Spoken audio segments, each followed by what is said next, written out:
ертеңнен бастап бізге қандай мезгіл? Көктем мезгілі келеді екен. Көктем мезгілінде біздің табиғатымызда көптеген өзгерістер болады. Талдарымыз бүршік атады. Сосын жылы болғансын да құстар келеді. Дұрыс айтасың, жылы жаққа құстар ұшып келеді. Сосын адамдар қалың киімдерін шешіп қысқа киінеміз, иә? Дұрыс айтасыңдар, далаға біз енді көп ойнаймыз, иә? Енді балалар, бізге құстар ұшып келеді, иә? Соған біз ұя жасауымыз керек. Иә, дұрыс айтасың. Ұя жасаймыз ба?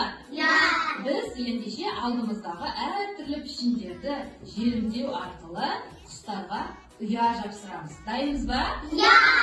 Қандай түс балалар? Қызғылт, сары түс деп айтамыз, иә? Пішіні қандай? Пішін қандай пішін? Қандай пішін? Сымбат, дұрыс айтты. Қане, оны біз ақ парағымызға жабыстырамыз. Екене біздің ұямыз дайын. Яқан көтерейікші ұямызды барлығымыз.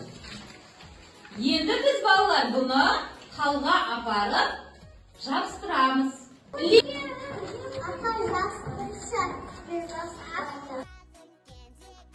Балам, мынау не істейін, не жасағандар? Құстарға ұя жабыстырыңдар ма? Екеуміз осы құстарға қолдан ұя жасауға көмектесесің бе маған?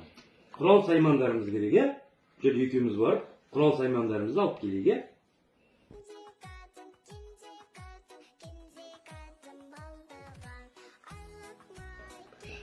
Бер жағын ұстауға көмектес маған.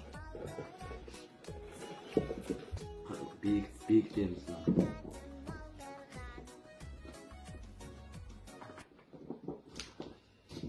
Қазір балам асықпа. Қандай? Құстың ұясы бізде дайын.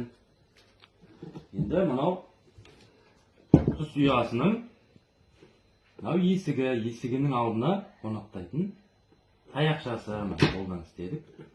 Осының ішіне құстар кеп қонғаннан кейін бізге екеумізге рахметін айтады құстар, е?